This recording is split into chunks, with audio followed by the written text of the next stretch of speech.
Hi friends, ഇന്ന് നമ്മുടെ second stage exam 10th പ്രിലിംസിൻ്റെ ക്യാൻസലായി വരും. നിങ്ങളെല്ലാവരും അറിഞ്ഞിട്ടുണ്ടാവും. എക്സാം ഹാളിൽ എത്തി പലരും തിരിച്ചൊക്കെ വന്നു.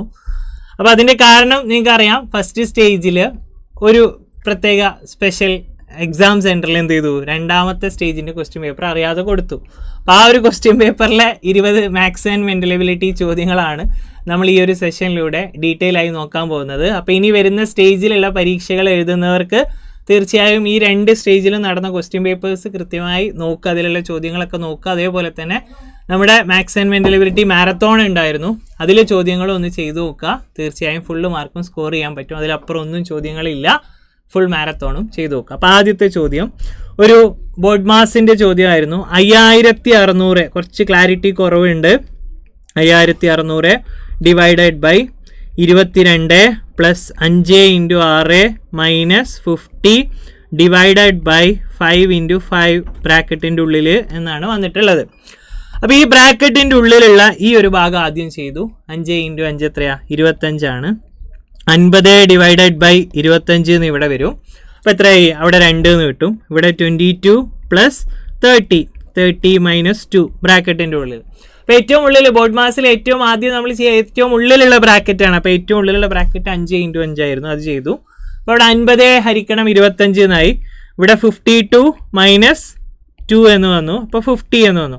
അപ്പോൾ 5600നെ 50 കൊണ്ട് ഡിവൈഡ് ചെയ്താൽ കിട്ടുന്നത് എന്താണോ അതായിരിക്കും ചോദ്യത്തിൻ്റെ ഉത്തരം.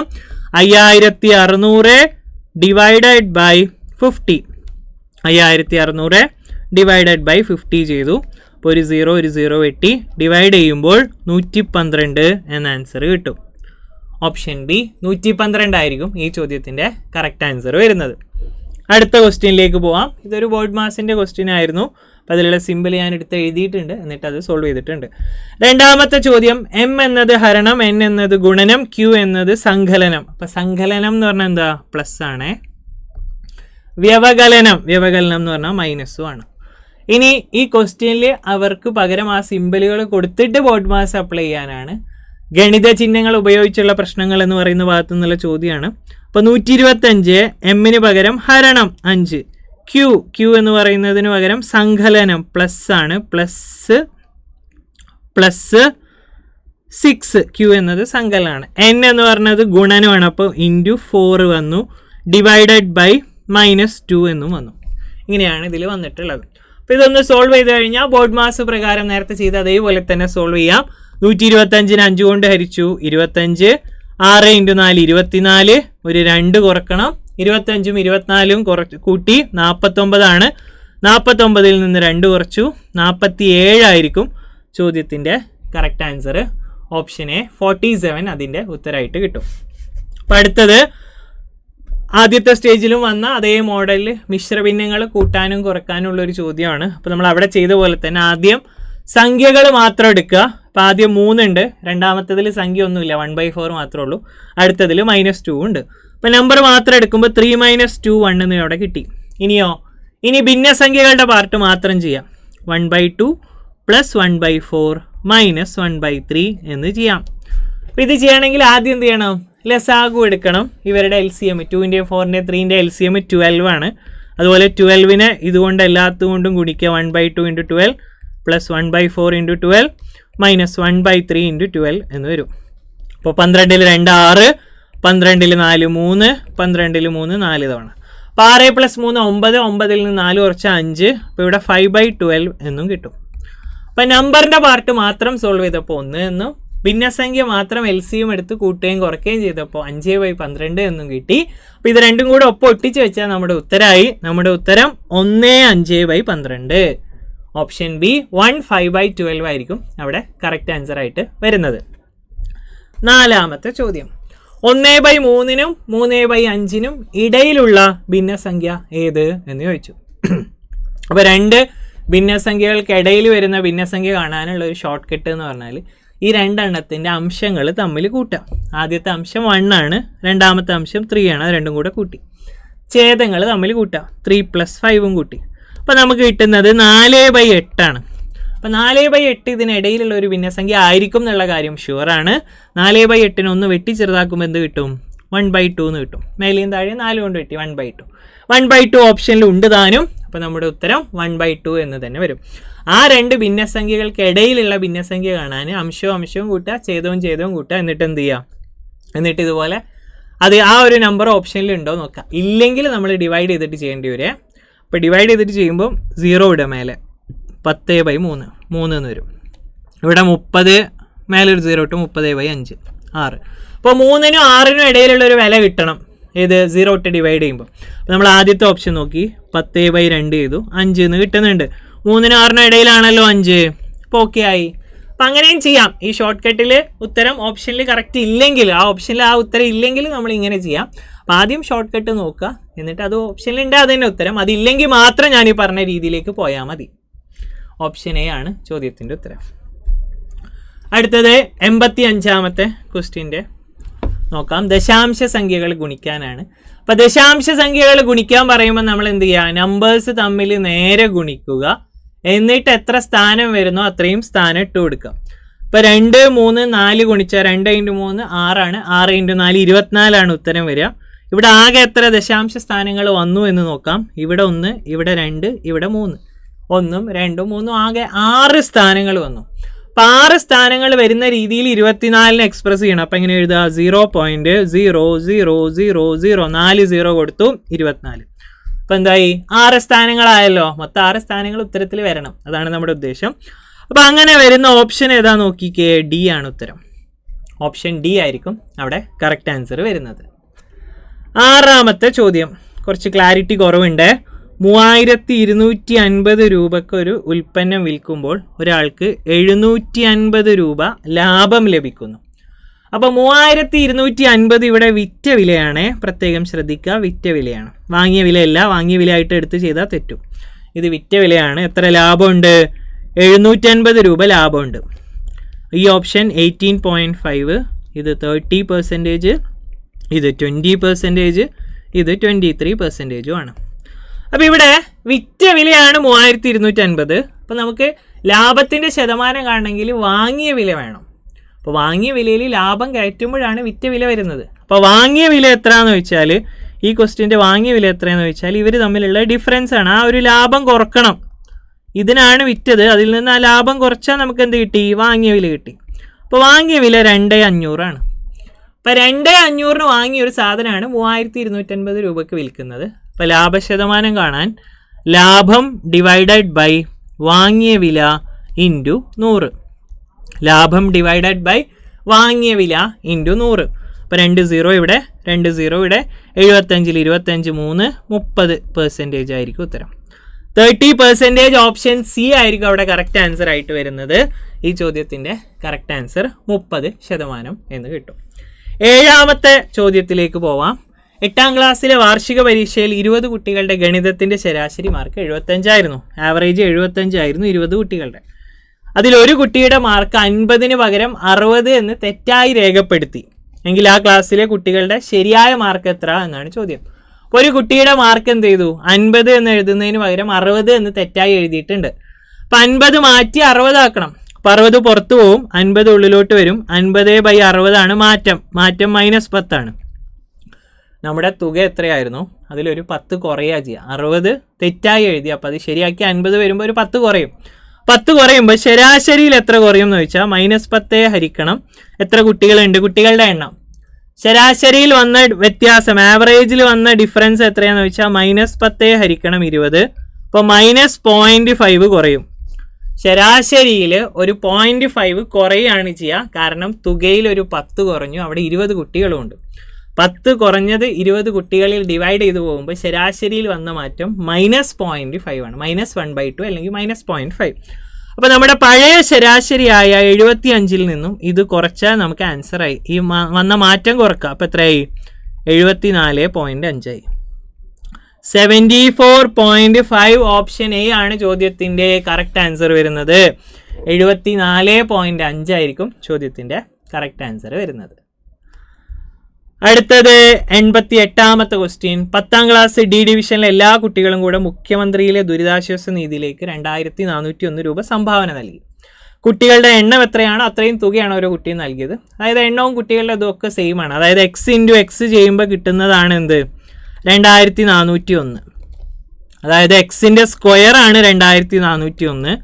അപ്പോൾ ഈ നമ്പറിൻ്റെ റൂട്ട് എടുത്താൽ നമ്മുടെ ഉത്തരമായി 2401 റൂട്ട്. അപ്പോൾ 2 ആഴ്ച മുന്നേ CPOയുടെ പരീക്ഷ ഉണ്ടായിരുന്നു, അതിലും സെയിം നമ്പർ ഇതിൻ്റെ റൂട്ട് കാണാൻ തന്നെയായിരുന്നു ചോദ്യം.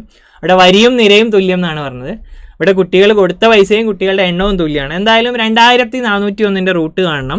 ഇതിൻ്റെ റൂട്ട് 49 വരിക. Option D 49. അപ്പോൾ 24 ഭാഗം നോക്കുക. 24 താഴെ ഉള്ള റൂട്ട് 16 16 റൂട്ട് 4. അപ്പോൾ സ്റ്റാർട്ടിങ് 4 ആയിരിക്കും, ഫസ്റ്റ് ഡിജിറ്റ് 4 ആയിരിക്കും. 4 വരുന്ന വേറെ ഓപ്ഷനൊന്നുമില്ല. നമുക്ക് ഉറപ്പിച്ച് പറയാം 49 ഉത്തരം. ആ നമ്പറിൻ്റെ റൂട്ട് എടുക്കുക. 2401 റൂട്ട് 49 കറക്റ്റ് ആൻസർ ആയിട്ട് വരുന്നു. അടുത്തത്, സാറയുടെ കയ്യിൽ 42, 49, 63 നീളമുള്ള റിബണുകളുണ്ട്. സാർ ഇതിന് ഓരോ നീളമുള്ള റിബൺ കഷ്ണങ്ങളായി മുറിച്ചാൽ കിട്ടുന്ന ഓരോ കഷ്ണത്തിൻ്റെയും നീളം എത്ര? അപ്പം ഇതിൽ നിന്ന് മാക്സിമം കിട്ടുന്ന സൈസാണ് ചോദിച്ചിട്ടുള്ളത്. ഇതിനെ ഒരേ നീളമുള്ള റിബൺ കഷ്ണങ്ങളാക്കി മുറിച്ചു. അപ്പോൾ അതിൽ നിന്ന് കിട്ടാവുന്ന മാക്സിമം, പരമാവധി എന്നുള്ള ഒരു വേർഡും കൂടെ വേണമായിരുന്നു, എന്നാലേ നമുക്കിത് ശരിക്കും HCF ആയിട്ട് ചെയ്യാൻ പറ്റുള്ളൂ കേട്ടോ. പരമാവധി എന്നുള്ള വേർഡ് ഇല്ല, എന്നാലും നമുക്ക് ഇതിൽ നിന്ന് കട്ട് ചെയ്യാൻ പറ്റുന്ന ഒരു നമ്പർ എന്ന് പറയുമ്പോൾ ഇതിൻ്റെ ഉസാഗയാണ്. അപ്പോൾ ഇതിൽ നിന്ന് എല്ലാത്തിൽ നിന്നും എടുക്കാൻ പറ്റുന്നതിൻ്റെ ഉസാഗ 7 മീറ്ററാണ്. ഈ 3 നമ്പറിലും ഹരിക്കാൻ പറ്റുന്ന നമ്പർ, ഈ 3 എണ്ണത്തിലും ഡിവൈഡ് ചെയ്യാൻ പറ്റുന്ന നമ്പർ ഏതാണെന്നാണ്. 21 പറ്റില്ല, 5 പറ്റില്ല, 7 പറ്റും, 14 പറ്റില്ല. 7 മീറ്ററാണ്. ശരിക്കും ഉസാഗയാണ് ചോദിച്ചത്. 42, 49, 63യുടെ ഉസാഗ. പക്ഷേ പരമാവധി നീളം എന്ന് പറയായിരുന്നു.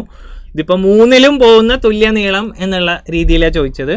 എനിവേ 7 മീറ്ററാണ് ചോദ്യത്തിൻ്റെ. അതായത് ഇതിൻ്റെ ഈ 3 നമ്പേഴ്സിൻ്റെ HCF കാണാം. കോമൺ ഫാക്ടർ 7 മാത്രമേ ഉള്ളൂ. 6, 7, പിന്നെ 9. ഇനിയൊന്നുമില്ല, അപ്പം ഇനി എടുക്കാൻ പറ്റില്ല. 7 തന്നെ.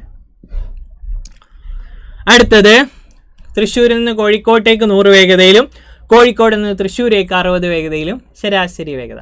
അപ്പോൾ ശരാശരി വേഗതയുടെ ഇക്വേഷൻ നിങ്ങൾക്ക് അറിയാം. 2ab/a+b അല്ലെങ്കിൽ 2xy/x+y ആണ്. ഡയറക്റ്റ് ഇക്വേഷൻ ആണ്. ഇതിൽ വാല്യൂ ഇട്ടാൽ മതി. 2 × 100 × 60 ഡിവൈഡഡ് ബൈ 100 + 60 താഴെ 160 എന്ന് വരും. വെട്ടി ചെറുതാക്കാലോ. 1 0 1 0. 4 കൊണ്ട് വെട്ടി 25ആയി. ഇതിനെയും 4 കൊണ്ട് വെട്ടി 4ആയി. 2ൽ 4 2 തവണ, 6ൽ 2 3 തവണ. അപ്പോൾ 25 × 3 ആയിരിക്കും വരിക. 75 km/h. ഓപ്ഷൻ ഡി 75 km/h ആയിരിക്കും ശരാശരി വേഗത ഇവിടെ വരുന്നത്. അങ്ങോട്ട് 100ലും ഇങ്ങോട്ട് 60ലും പോയാൽ ആവറേജ് സ്പീഡ് എത്രയാ? ആവറേജ് സ്പീഡ് 75 km/h ആയിരിക്കും റൈറ്റ് ആൻസർ കിട്ടുന്നത്. അടുത്തത്, 1നും 100നും ഇടയിലുള്ള ഇരട്ട സംഖ്യകളുടെ തുക എത്രയാണെന്ന് ചോദിച്ചു. അപ്പോൾ 1നും 100നും ഇടയിൽ ഒരുപാട് ഇരട്ട സംഖ്യകളുണ്ട്. അപ്പോൾ ഫസ്റ്റ് നമ്പർ 2 ആണ്. 2 + 4 + etc പോയി 98 വരെ കൂട്ടണം. ഇതിനിടയിലാണ്. അപ്പോൾ 98 വരെ കൂട്ടുമ്പോൾ 49 ഇരട്ട സംഖ്യകളുള്ളൂ. അതിൻ്റെ പകുതിയാണ്. പെന്നിൻ്റെ വില 98ൻ്റെ പകുതി 49. അപ്പോൾ തുക വരുമ്പോൾ 49 × 50 എന്ന് വരും. 49 × 50 2450. ഓപ്ഷൻ സി ആണ് അതിനിടയിലുള്ള ഇരട്ട സംഖ്യകളുടെ തുക വരുന്നത്. ഇരട്ട സംഖ്യകളുടെ തുക. 92ാമത്തെ ക്വസ്റ്റ്യൻ, ഒറ്റയാൻ ആര് എന്നാണ്. അപ്പോൾ 4 നമ്പേഴ്സിൽ കൂട്ടത്തിൽ പെടാത്തൊരു നമ്പർ ഉണ്ട്. 101 കൂട്ടത്തിൽ പെടാത്തത്. കാരണം ഇതൊക്കെ 5ൻ്റെ മൾട്ടിപ്പിൾസ് ആണ്. ഭാജ്യസംഖ്യ ഇതൊക്കെ ഭാജ്യസംഖ്യകളാണ്. ഇത് അഭാജ്യസംഖ്യയാണ്. പ്രൈം നമ്പർ ആണ് 101. ഈ കൂട്ടത്തിൽ ഏക പ്രൈം നമ്പർ ഇതാണ്. സോ ഉത്തരം 101 ആയിരിക്കും. 93 കോഡിങ്ങിൻ്റെ ക്വസ്റ്റ്യൻ ആയിരുന്നു. ക്ലോക്കിനെ കോഡ് ചെയ്തിട്ടുള്ളത് ഈ ഒരു രീതിയിലാണെങ്കിൽ വാച്ചിനെ എങ്ങനെ കോഡ് ചെയ്യാം എന്നാണ് ചോദ്യം. അപ്പോൾ ഇവിടെ യൂസ് ചെയ്തിട്ടുള്ള കോഡിങ് ഒന്ന് ശ്രദ്ധിച്ച് നോക്കിയാൽ മനസ്സിലാവും. ഈ ആൽഫബറ്റിൻ്റെയൊക്കെ റിവേഴ്സ് ആയിട്ടുള്ള സംഭവമാണ്. റിവേഴ്സ് കോഡാണ്. എല്ലാത്തിൻ്റെ ഓപ്പോസിറ്റ് ആൽഫബറ്റ്. ഇപ്പോൾ സി 3ാമത്തെ ആൽഫബറ്റാണ്. അതിൻ്റെ ഓപ്പോസിറ്റ് ആണ് X24. അപ്പോൾ ഇവിടെ 12ാമത്തെ ആൽഫബറ്റ്, അതിൻ്റെ ഓപ്പോസിറ്റ് 15ാമത്തെ ആൽഫബറ്റ്. ഇവിടെ 15, അതിൻ്റെ ഓപ്പോസിറ്റ് 12. ഓൻ്റെ ഓപ്പോസിറ്റ് എൽ ആണെങ്കിൽ എല്ലിൻ്റെ ഓപ്പോസിറ്റ് O ആയിരിക്കും. അപ്പോൾ ഓപ്പോസിറ്റ് ആൽഫബറ്റ് ആണ് ഇതിലൊക്കെ യൂസ് ചെയ്തിട്ടുള്ളത്. അപ്പോൾ അതേപോലെ വാച്ചിൻ്റെ ഓപ്പോസിറ്റ് ആൽഫബറ്റുകൾ വെച്ചിട്ട് എഴുതണം. ഓപ്പോസിറ്റ് എന്ന് പറയുമ്പോൾ ആക്ച്വലി ഇങ്ങനെ പോവാം. 1A ആണ്, അവസാനം Z ആണ് 26. 2B ആണ്, അവസാനത്തിൽ നിന്ന് സെക്കൻഡ് Y, അതാണ് അതിൻ്റെ ഓപ്പോസിറ്റ്. അപ്പോൾ അങ്ങനെ എഴുതി പോകും. ആദ്യത്തെ 13 അവസാനത്തെ 13. ആ ഒരു ജോഡികളെയാണ് ഓപ്പോസിറ്റ് ആൽഫബറ്റ് എന്ന് പറയുന്നത്. അപ്പോൾ ഡബ്ല്യുവിൻ്റെ ഓപ്പോസിറ്റ് വരിക ഡി ആണ്, എയുടെ ഓപ്പോസിറ്റ് സെഡ്, ടിയുടെ ജി, സിയുടെ എക്സ് ഇവിടെ തന്നിട്ടുണ്ട്, എച്ചിൻ്റെ എസ് ആയിരിക്കും. ഇതാണ് ഉത്തരം വരിക. അപ്പോൾ ഈ ഒരു ഓർഡറിൽ പോകുന്ന ഓപ്ഷൻസ് ഏതാണ്? ഓർഡറിൽ പോകുന്ന ഓപ്ഷൻസ് ഡി ആണ്. D, Z, G, X, S ആണ് ചോദ്യത്തിൻ്റെ കറക്റ്റ് ആൻസർ വന്നിട്ടുള്ളത്. Option D opposite alphabet use ചെയ്തിട്ടുള്ള ഒരു കോഡിംഗ് ചോദ്യമായിരുന്നു. അടുത്തത് സമാന ബന്ധങ്ങളുടെ ചോദ്യമാണ്. 35, 217 തമ്മിലൊരു ബന്ധമുണ്ട്, അതേപോലെ 63 ഏതുമായിരിക്കും? അപ്പോൾ 35 എന്ന് പറഞ്ഞാൽ 6 സ്ക്വയറിൽ നിന്ന് 1 കുറച്ചതാണ് 35. 217 6 ക്യൂബിൽ 1 കൂട്ടിയതും, 1 സ്ക്വയർ -1, മറ്റേത് ക്യൂബ് +1. അപ്പോൾ അതേപോലെ അപ്പുറത്ത് 83 ആണ്, 8 സ്ക്വയർ -1 ആണ് 63, 8 സ്ക്വയർ -1. അപ്പം അടുത്തതോ 8 ക്യൂബ് +1 ആയിരിക്കും.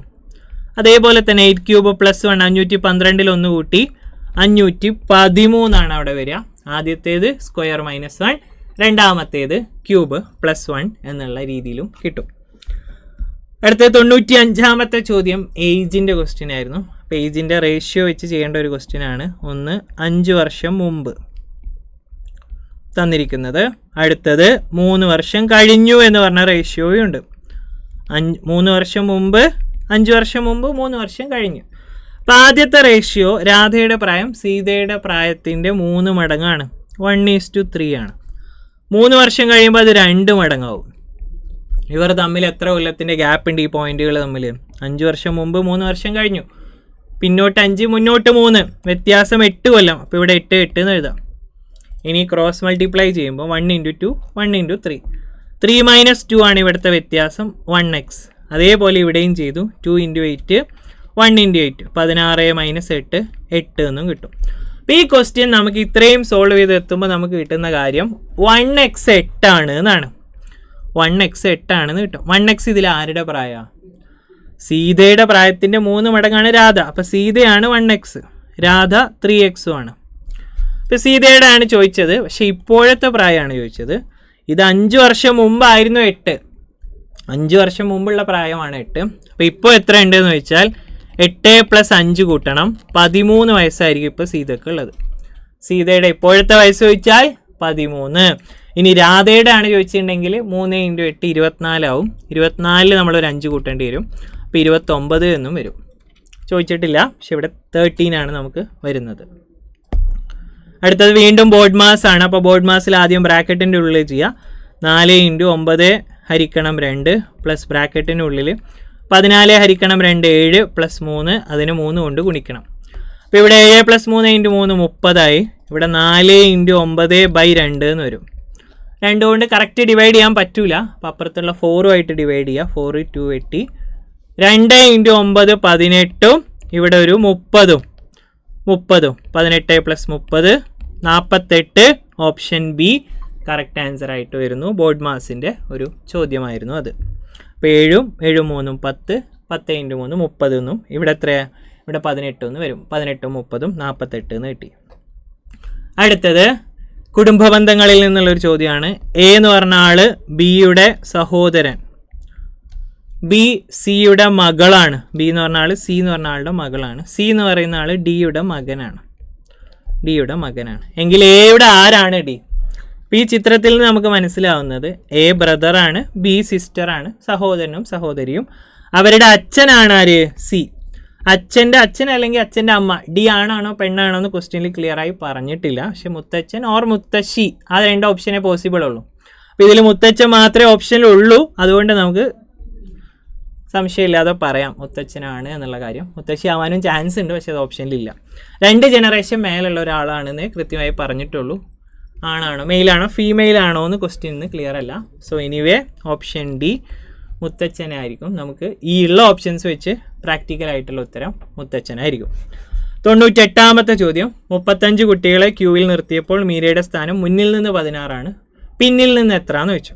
അപ്പോൾ പിന്നിൽ നിന്നുള്ള സ്ഥാനം കാണാൻ 35 ടോട്ടൽ മൈനസ് തന്നിരിക്കുന്ന സ്ഥാനം +1 ചെയ്താൽ മതി. ടോട്ടൽ മൈനസ് തന്നിരിക്കുന്ന സ്ഥാനം +1. അപ്പോൾ ഇത് ചെയ്യുമ്പോൾ 20 എന്നാണ് കിട്ടുക. ടോട്ടൽ മൈനസ് തന്നിരിക്കുന്ന സ്ഥാനം +1. 99ാമത്തെ ക്വസ്റ്റ്യനിലേക്ക് പോവാം. 99ാമത്തെ ക്വസ്റ്റ്യൻ. ഒരാൾ തൻ്റെ വീട്ടിൽ നിന്ന് 100 മീറ്റർ തെക്കോട്ട് നടന്നു. ആദ്യം തെക്കോട്ട് 100 പോയി, പിന്നെ എന്ത് ചെയ്തു, പിന്നെ ഇടത്തോട്ട് 200 മീറ്റർ പോയി, ഇടത്തോട്ട് 200 പോയി. അപ്പോൾ അവിടെ വഴി അടച്ചിട്ടുണ്ട്. അപ്പോൾ അതുകൊണ്ട് ഇയാൾ എന്ത് ചെയ്തു, വലത്തോട്ട് നടന്നു, വലത്തോട്ട് ഒരു 300 പോയി. അവിടെ നിന്ന് വീണ്ടും വലത്തിരിഞ്ഞു, 200 പോയി. അപ്പോൾ ഈ തുടങ്ങിയ പോയിന്റിന് നേരെ താഴെ തന്നെ ഇയാൾ എത്തിയിട്ടുണ്ട്. തുടങ്ങിയതിന് നേരെ താഴെ എത്തിയിട്ടുണ്ട്. അപ്പം ഡയറക്ഷൻ ചോദിക്കുമ്പോൾ എന്തായാലും തെക്കേ വരുള്ളൂ, ഈ തെക്ക് അല്ലെങ്കിൽ ഈ തെക്ക്. ഇനി ദൂരം നോക്കുമ്പം ഇത് 100ആണ്, ഇവിടെ ഒരു 300ഉം. അപ്പോൾ ഈ 100ഉം ഇവിടെ ഉള്ള 300ഉം കൂടെ കൂട്ടിയാൽ 400 മീറ്റർ തെക്ക് എന്നാണ് ചോദ്യത്തിൻ്റെ ഉത്തരം വരിക. 400 മീറ്റർ തെക്ക് എന്നുള്ള ഉത്തരത്തിലേക്ക് എത്തും. നേരെ താഴെയാണ്. ദൂരം നോക്കുമ്പോൾ 100 + 300 400 മീറ്റർ തെക്ക് എന്ന് വരും. അവസാനത്തെ ചോദ്യം, ഒരു സമാന്തര ശ്രേണിയിലെ 5-ാം പദത്തിൻ്റെ 5 മടങ്ങ് 9-ാം പദത്തിൻ്റെ 9 മടങ്ങിന് തുല്യമായാൽ 14-ാം പദം എത്തും. അപ്പോൾ ഇത് പലപ്പോഴും LDCയിലൊക്കെ ചോദിച്ചിട്ടുള്ളൊരു ചോദ്യമാണ്. ഇങ്ങനെ ഒരു നമ്പറിൻ്റെ ഇത്രാമത്തെ മടങ്ങും വേറൊരു നമ്പറിൻ്റെ ഇത്രാമത്തെ മടങ്ങും അങ്ങനെ തന്നു, അത് രണ്ടും ഈക്വൽ ആണ് തന്നു. അപ്പോൾ അങ്ങനെയാണെങ്കിൽ ഈ രണ്ട് നമ്പേഴ്സും കൂട്ടിയാലുള്ള പദം, അതായത് 5ഉം 9ഉം കൂട്ടിയാലുള്ള പദം എത്രയാണെന്നാണ് ചോദ്യം. അപ്പോൾ എപ്പോഴും ഈ ചോദ്യത്തിൻ്റെ ഉത്തരം ഈ ഒരു രീതിയിലുള്ള ചോദ്യമാണെങ്കിൽ അതിൻ്റെ ഉത്തരം എപ്പോഴും 0 ആയിരിക്കും. 14-ാം പദം എത്രയാണെന്ന് ചോദിച്ചാൽ നമുക്ക് പറയാം 0 ആണ് 14-ാം പദം. അത് സോൾവ് ചെയ്ത് കഴിഞ്ഞാൽ കിട്ടും. ഞാൻ ആ സോൾവിങ്ങിലേക്ക് വളരെ ഇമ്പോർട്ടൻസ് കൊടുക്കുന്നില്ല. ഈ ഒരു പാറ്റേൺ നോക്കുക. 5-ാം പദത്തിൻ്റെ 5 മടങ്ങ്, 5-ാം പദത്തിന് 5 കൊണ്ട് ഗുണിച്ചു, 9-ാം പദത്തിന് 9 കൊണ്ടും ഗുണിച്ചു. അങ്ങനെയാണെങ്കിൽ ഈ 5ഉം 9ഉം കൂട്ടിയ 14, 14-ാം പദം 0 ആയിരിക്കും. ഈ ഓപ്ഷനിൽ 0 ഒന്നുമില്ല. സോ ഉത്തരം ഇവയൊന്നുമല്ല എന്നാണ് വരിക. ഇവയൊന്നുമല്ല എന്നാണ് ഇതിൻ്റെ ഉത്തരം വരിക. വേറെ എക്സാമ്പിൾ പറയുകയാണെങ്കിൽ 6-ൻ്റെ 6-ാം പദത്തിൻ്റെ 6 മടങ്ങ് അങ്ങനെ തന്നു എന്ന് വിചാരിക്കാം. അതേപോലെ 11-ാം പദത്തിൻ്റെ 11 മടങ്ങ് ഈക്വലാണ് എന്ന് തന്നു. അപ്പം ഇങ്ങനെ തന്നിട്ടുണ്ടെങ്കിൽ ഒരു കാര്യം ഉറപ്പാണ്, 6ഉം 11ഉം കൂട്ടി എത്രയാണ് 17. 17-ാം പദം ഈ ചോദ്യത്തിൽ 0 ആയിരിക്കും, ഷുവറാണ്. 17-ാം പദം 0 ആയിരിക്കും. ആ ഒരു കോൺസെപ്റ്റാണ് ഇതിലും വന്നത്, ആ ഒരു ഐഡിയ ആണ്. അപ്പോൾ ഇതിൻ്റെ ഉത്തരം ഇവയൊന്നുമല്ല എന്നാണ്. അപ്പോൾ ഈ 20 ചോദ്യങ്ങളിൽ ഈ സമാന്തര ശ്രേണിയുടെ ചോദ്യം കുറച്ചൊരു ടൈറ്റ് ആയിരുന്നു. പിന്നെ നമുക്ക് ഇരട്ട സംഖ്യകൾ, ലാഭത്തിൻ്റെ ക്വസ്റ്റ്യൻസ് വലിയ കുഴപ്പമില്ലാത്ത ക്വസ്റ്റ്യൻസ് ആണ്. ഒരു 2-3 ചോദ്യങ്ങൾ ടൈറ്റ് ഉണ്ട്, എന്നാലും ഒരു 16-17 മാർക്കൊക്കെ കിട്ടാവുന്ന ചോദ്യങ്ങൾ തന്നെയാണ് ഇതും. അപ്പോൾ ഈ ഒരു ക്വസ്റ്റ്യൻ പേപ്പറിലെ സോൾവിങ്ങിലുള്ള എല്ലാ ചോദ്യങ്ങളും നിങ്ങൾക്ക് മനസ്സിലായി എന്ന് വിചാരിക്കുന്നു. നമുക്ക് വീണ്ടും ഒരു സോൾവിംഗ് ആയിട്ട് വീണ്ടും കാണാം. Thank you all.